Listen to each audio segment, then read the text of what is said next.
Another relatively long reading today, but it's all part of the story of Gideon. And to be fair, this segment is brutal. And you'll see what I mean in just a moment. Judges chapter 7, starting in verse 23. Then Gideon sent for the warriors of Naphtali, Asher, and Manasseh, who joined in chasing the army of Midian. Gideon also sent messengers throughout the hill country of Ephraim, saying, "Come down to attack the Midianites. Cut them off at the shallow crossings of the Jordan River at Beth-barah." So all the men of Ephraim did as they were told. They captured Oreb and Zeb, the two Midianite commanders, killing Oreb at the rock of Oreb and Zeb at the winepress of Zeb. And they continued to chase the Midianites. Afterward, the Israelites brought the heads of Oreb and Zeb to Gideon, who was by the Jordan River. Then the people of Ephraim asked Gideon, "Why have you treated us this way? Why didn't you send for us when you first went out to fight the Midianites?" And they argued heatedly with Gideon. But Gideon replied, "What have I accomplished compared to you? Aren't even the leftover grapes of Ephraim's harvest better than the entire crop of my little clan of Abiezer? God gave you victory over Oreb and Zeb, the commanders of the Midianite army. What have I accomplished compared to that?" When the men of Ephraim heard Gideon's answer, their anger subsided. Gideon then crossed the Jordan River with his 300 men, and though exhausted, they continued to chase the enemy. When they reached Succoth, Gideon asked the leaders of the town, "Please give my warriors some food. They are very tired. I am chasing Zebah and Zalmunna, the kings of Midian." But the officials of Succoth replied, "Catch Zebah and Zalmunna first, then we will feed your army." So Gideon said, "After the Lord gives me victory over Zebah and Zalmunna, I will return and tear your flesh with the thorns and briars from the wilderness." From there, Gideon went up to Peniel and asked for food, but he got the same answer.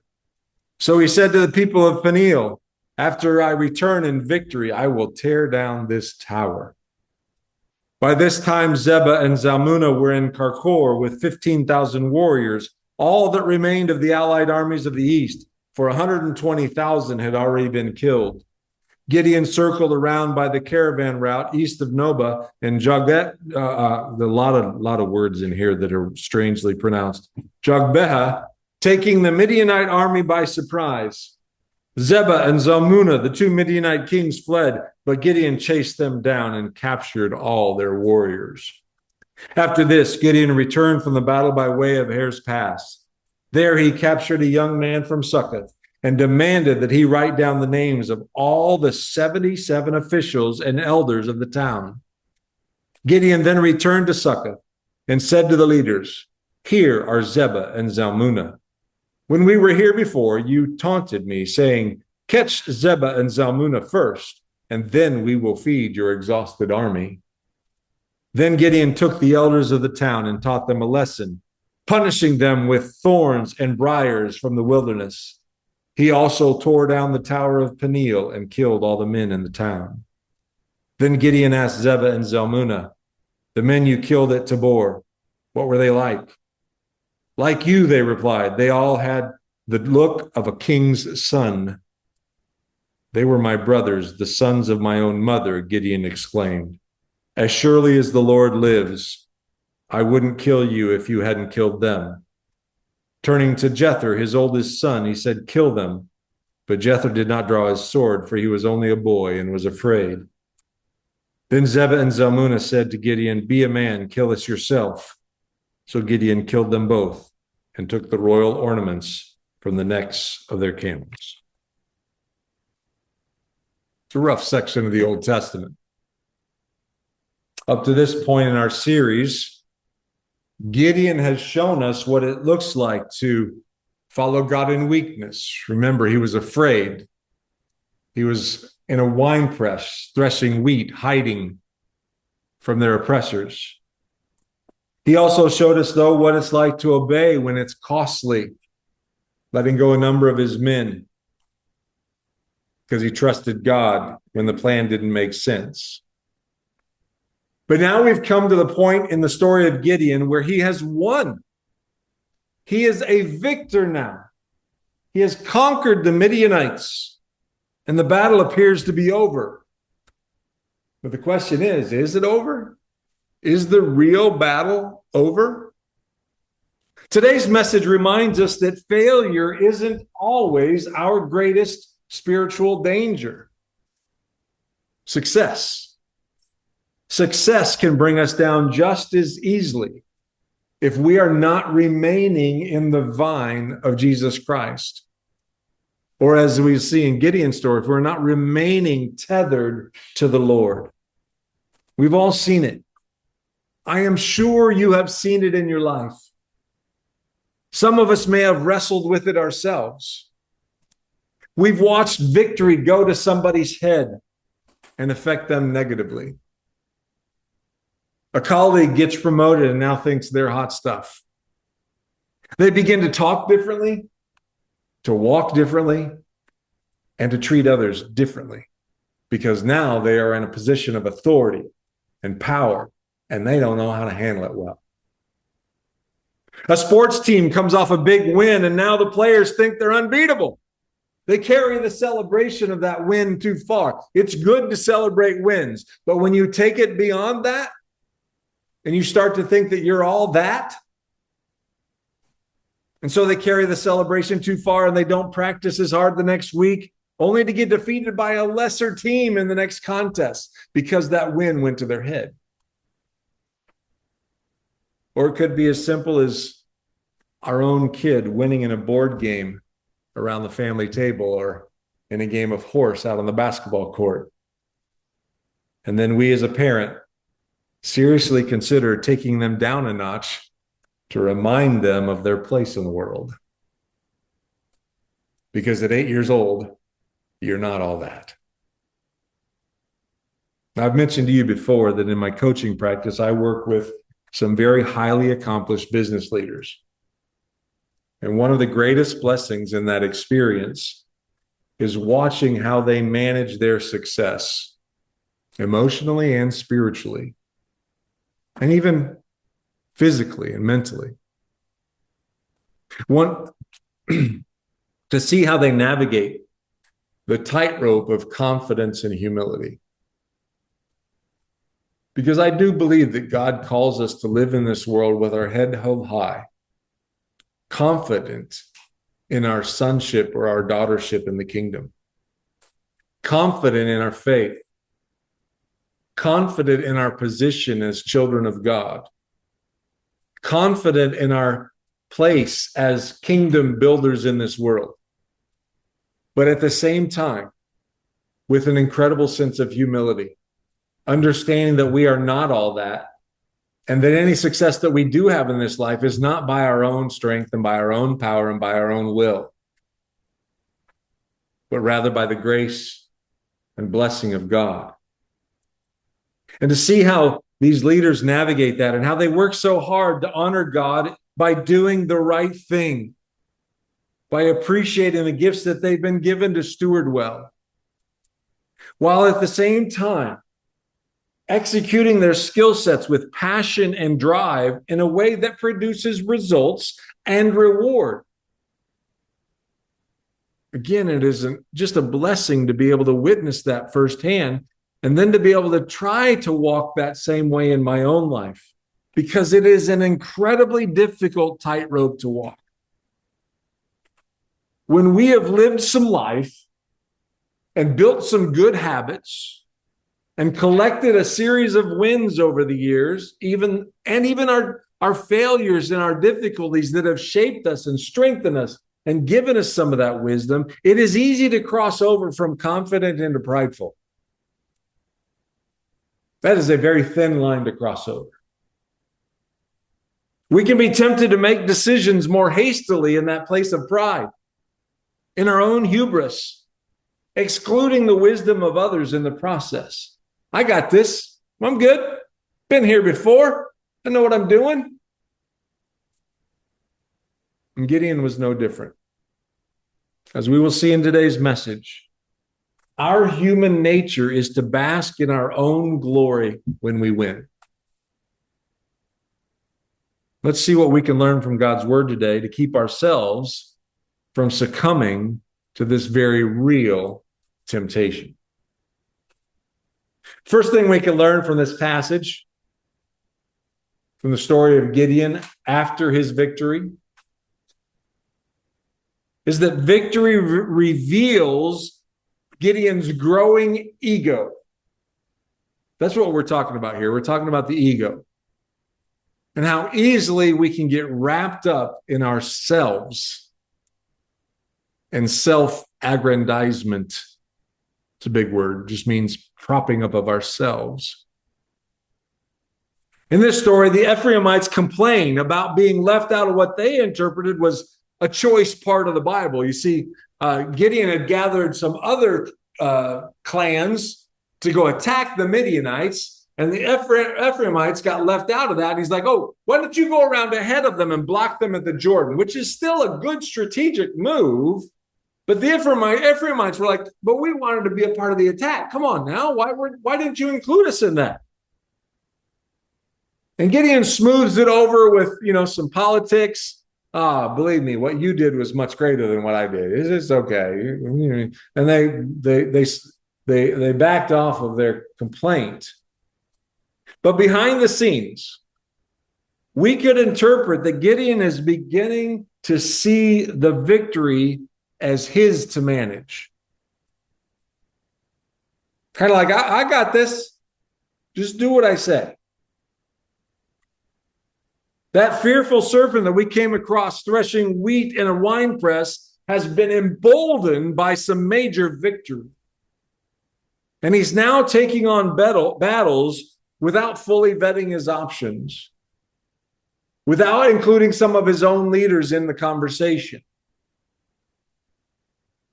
And at least according to the text, without consulting God.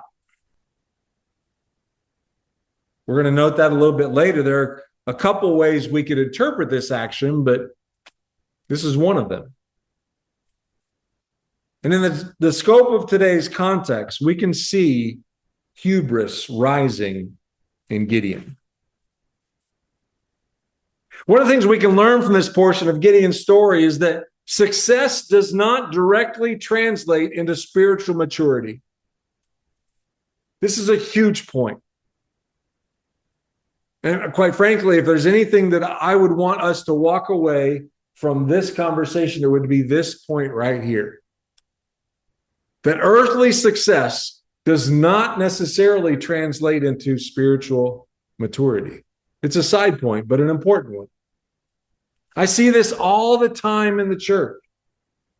Men and women are often placed in positions of leadership on committees or leadership boards based on their evidence of earthly success instead of their level of spiritual maturity. Now, in leadership, both of those are necessary. You need both spiritual maturity and an element of proven earthly success, because that shows that you know how to navigate difficult situations and to work through things and to bring wisdom to the table and all of that stuff. But in the church, the Big C church,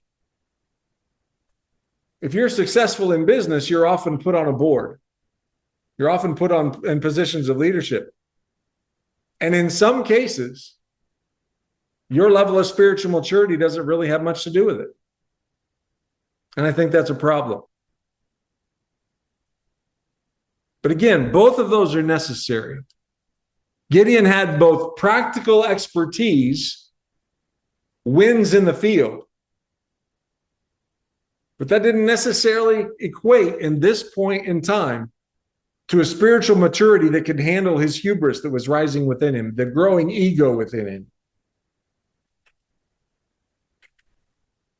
In fact, earthly success, whether it be power or money or position, often exposes hidden motives and character flaws. You've likely heard it said that money and success don't change you, but rather they simply amplify the character of the person you truly are, because you've cast off some of the inhibitions that used to keep you humble. And now you can go do whatever you want, and your true character is revealed. And we're beginning to see this truth bubble up in Gideon. Some of his true character is being revealed. So again, this victory is revealing Gideon's growing ego. The second thing we can pull from this portion of the Gideon story is that his leadership is turning personal and vengeful. Gideon and his men had grown tired and hungry in their pursuit of Zebah and Zalmunna. The Bible says it right in the text. They were tired. And along the way, they come across Succoth and Peniel and demand support from them. They ask for bread. In the NIV version, they just ask for bread. In this version we were reading today, they ask for food. But just, can you feed us? But the officials of these towns refuse. In this particular version that we read today, they scoffed them. So when you win the battle, when you bring these two that you're pursuing to us, then we will feed you. Prove your worth. And you can almost hear the sass in Gideon's voice when in the NIV he says, just for that, this is what's going to happen when we do return. Gideon proceeds to promise to return and impose incredibly harsh penalties upon these towns and their people and their leaders after the mission is complete. And sure enough, after securing victory, after getting a hold of Zebah and Zalmunna and bringing them back to these two towns, we come across somebody out in the field who knows the information about Succoth, and he gets the list of all the leaders and elders of the town. And he returns to punish them. He drug the elders and the leaders of Succoth through the desert thorns and briars before pulling down the tower of Peniel and killing the men of the town. That is some harsh stuff. All for not providing bread to his men. Now, his response seems to be anyway. Now, there are different interpretations of this, but just on personal reflection, it seems to be no longer about God's mission. It seems to have crossed over into personal revenge. I'll show you. Just for that, this is what I'm going to do. Now, as I noted before, there are different interpretations of this portion of the text. Some believe that Gideon, because this is the book of Judges, right? He is one of God's judges, and he's just being a judge. That's what judges do. They cast down edict. They act. They can be harsh. God has given them the authority to do that. But you and I aren't judges with a capital J. And many scholars agree that Gideon is making moves like this in his own power.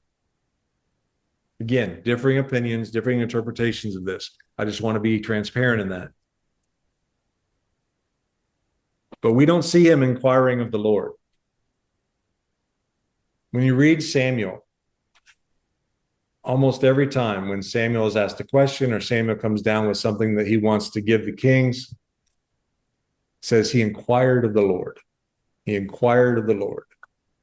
Samuel consulted with the Lord. The Lord said this. And we don't see that in Gideon right here. We don't see him inquiring of the Lord. He's just acting in a vengeful way. So again, with respect to the varying interpretations of this portion of the story, what can you and I learn? What can we take from this as a practical application? Well, let's be aware of the temptation of pride in victory. It's great to have a win. It's great when we set out to do something and we can accomplish it and it gets done. But let's be aware the temptation of pride in those victories, because when pride grows up into, when hubris is taking over in our lives, it is easy to start taking offense when people don't follow our lead, or to seek payback instead of extending forgiveness and grace. Because I have the receipts. I can show you my wins. I know what I'm doing. Just do what I say. And if you don't, then get out of here. There will be some form of punishment, because I'm the leader here and I'm in charge. Now, I'm in the realm of leader development, and I understand the importance of leadership and the value of leadership. And we can talk about that till the cows come home. But in the Church of Jesus Christ, there is a humility that must accompany that position, and a realization that God is in control, and that even our wins are to his glory and to his honor. The third thing we can appreciate from this story is that there's a line between obedience and ambition, and it often gets really blurry. Like the previous tightrope between confidence and humility, it's difficult to walk, but walk it we must. And here's another line that's very thin between obedience and ambition. It can get blurry, because this story gets even darker at the end of this segment of our reading. And we've already dragged leaders through the thorn bushes and killed all the men of the town. How can it get darker than that?